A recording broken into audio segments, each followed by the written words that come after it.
Assalamualaikum warahmatullahi wabarakatuh. Salam sejahtera untuk sahabat-sahabat semua. Ketenangan, kedamaian, kenyamanan, ketenangan, dan kebahagiaan semoga menyertai kita selalu di setiap waktu. Amin. Dan semoga untuk sahabat-sahabat semua selalu di dalam kesehatan. Amin. Oke, untuk kali ini saya akan sharing tentang dampak dari pikiran terhadap kesehatan tubuh fisik kita.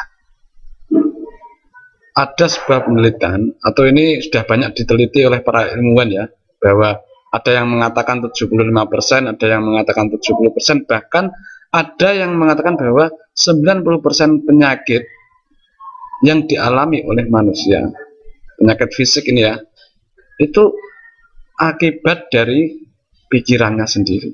Jadi penyebab utama itu adalah faktor pikiran. Dari pikiran ini akan menimbulkan rasa, menimbulkan emosi kita. Dan emosi, misalnya sedih, susah,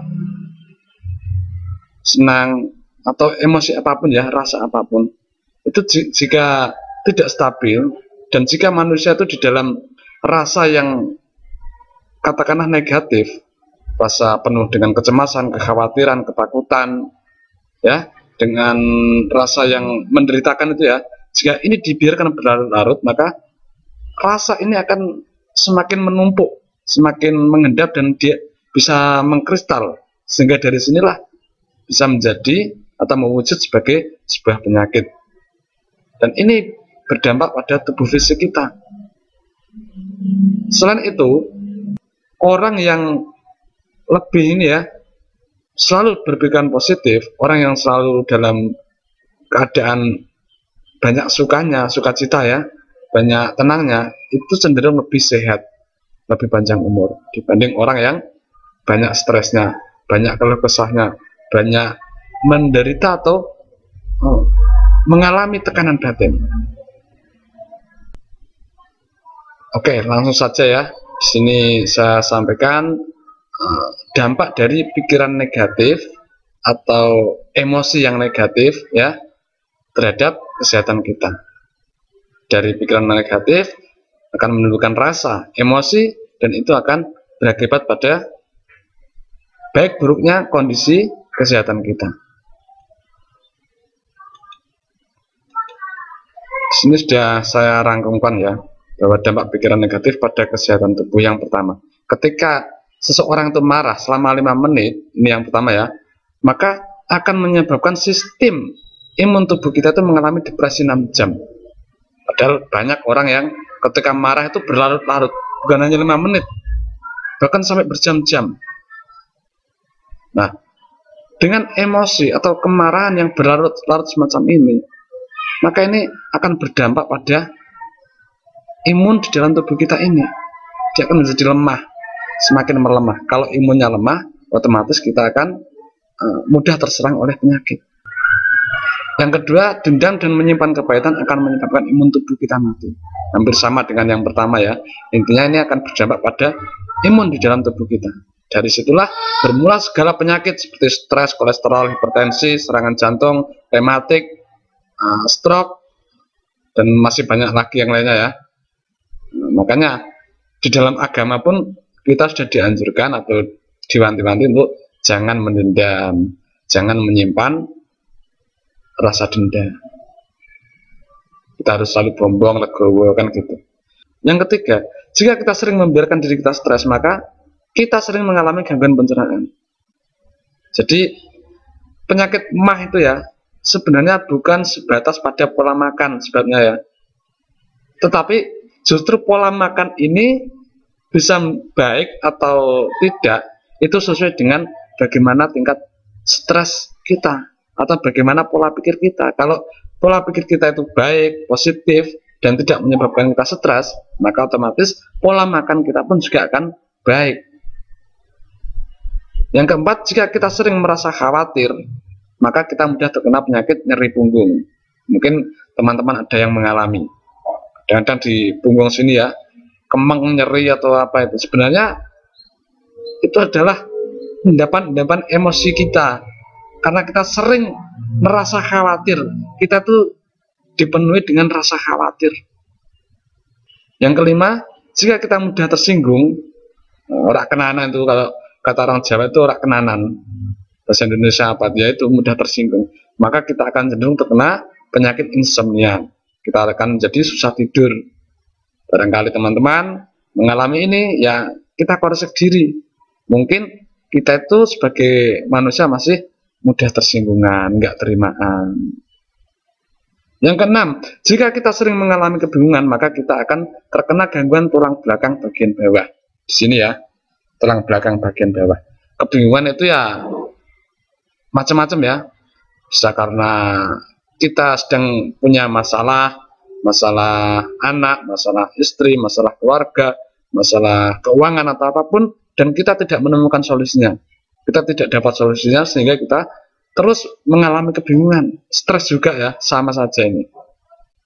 Yang ketujuh, jika kita sering membiarkan diri kita merasa takut yang berlebihan, maka kita akan mudah terkena penyakit ginjal. Ini sama saja, masih sama ya, antara takut, khawatir, bingung, cemas juga itu sebenarnya sama. Dan pintu dan akibat dari emosi, rasa semacam ini adalah dari pikiran yang negatif. Yang kedelapan, jika kita suka bernegatif thinking, maka kita akan mudah terkena dyspepsia atau penyakit sulit mencerna, rasa tidak nyaman yang timbul pada perut bagian atas. Ya sama kayak ini tadi ya, ketika kita membiarkan diri kita stres. Stres pun karena akibat negatif thinking, sama saja. Yang kesembilan yaitu jika kita mudah emosi dan cenderung pemarah, maka kita bisa rentan terhadap penyakit hepatitis, yaitu peradangan pada hati atau liver. Nah, ini gejala awal dari penyakit ini adalah demam, mual, muntah, nyeri pada sendi dan otot ini ya, atau juga diare, mencret itu. Nah, terkait dengan emosi dan cenderung pemarah ini juga sebenarnya ini efek atau akibat dari negatif thinking. Jadi sama saja ya, kuncinya ada di pikiran negatif. Yang ke-10 yaitu jika kita sering merasa apatis, tidak pernah peduli itu ya terhadap lingkungan misalnya, maka kita akan berpotensi mengalami penurunan kekebalan tubuh. Orang menjadi apatis itu juga karena pola pikir yang nggak benar, pola pikir yang tidak pas, sehingga dia menjadi apatis. Orang malas, orang semangat, orang apapun yang menjadi sikap atau pola hidupnya itu ya, menjadi rajin ataupun malas, itu sebenarnya faktor dari pola pikirnya sendiri. Jadi penyebabnya adalah pikiran. Yang ke-11, jika kita sering menganggap sepele, dalam arti kita menyepelekan itu loh, gampang menyepelekan orang lain, menyepelekan permasalahan, menyepelekan lingkungan atau apapun ya. Dan ini sebenarnya karena sombong ya. Kita angkuh, sombong, merasa diri kita itu paling benar misalnya, paling hebat, paling bisa misalnya. Ya maka hal ini bisa mengakibatkan penyakit diabetes. Ya kalau teman-teman atau siapapun yang mengalami penyakit ini ya, mohon maaf, jangan langsung tersinggung, tapi justru ini jadikan kaca bagi diri kita supaya kita bisa mengkoreksi diri kita ya. Kita tahu, oh sebenarnya saya itu karena begini. Oh sebenarnya saya sakit ini karena faktor ini. Sehingga kalau kita sudah tahu kan kita bisa mengatasinya. Kalau di sini kita itu orangnya ya mohon maaf ya, mudah sekali sombong, kita jadi orang itu angkuh ya. Sekarang kita perbaiki, kita tobat, kita lebih tahu diri lah, kita lebih menghargai orang lain, kita lebih tawadhu, lebih rendah hati ya. Kemudian yang ke-13, jika kita sering bersedih dan merasa selalu rendah diri di sini dengan rendah hati yang nomor 13 tadi beda ya, sangat beda. Maka kita bisa terkena penyakit leukemia, yaitu kanker darah. Dan ini bisa terjadi pada orang dewasa atau anak-anak. Artinya sering bersedih ini, bersedih yang terlalu ini ya, berlarut-larut. Nggak ada senangnya, hidup seolah-olah itu nggak ada sesuatu hal yang bisa membuat dia senang. Oke, jadi semua permasalahan ini ya, tentang penyakit apa saja ini, tetek bengek banyak sekali macamnya ya, semua itu adalah efek atau akibat dari satu permasalahan, yaitu pikiran negatif. Oke, bisa didapat pelajarannya ya. Kalau kita mau hidup sehat, ya kita harus membuat diri kita selalu enjoy, selalu tenang, selalu damai.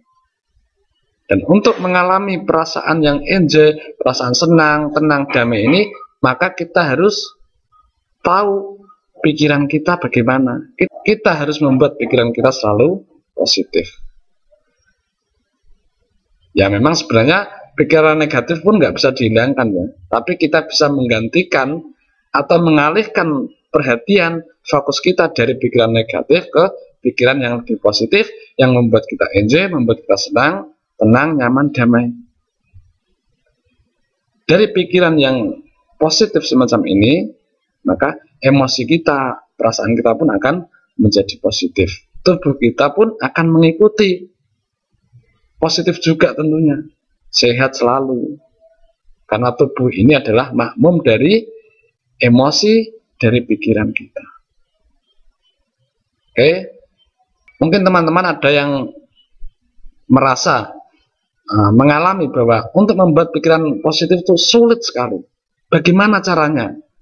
Nah, nanti akan saya sharingkan di video lain bagaimana merubah pikiran negatif menjadi pikiran yang positif, yang akan berdampak pada emosional kita, pada perasaan kita, dan tentunya juga pada tubuh fisik kita, dan akan meluas pada kehidupan kita.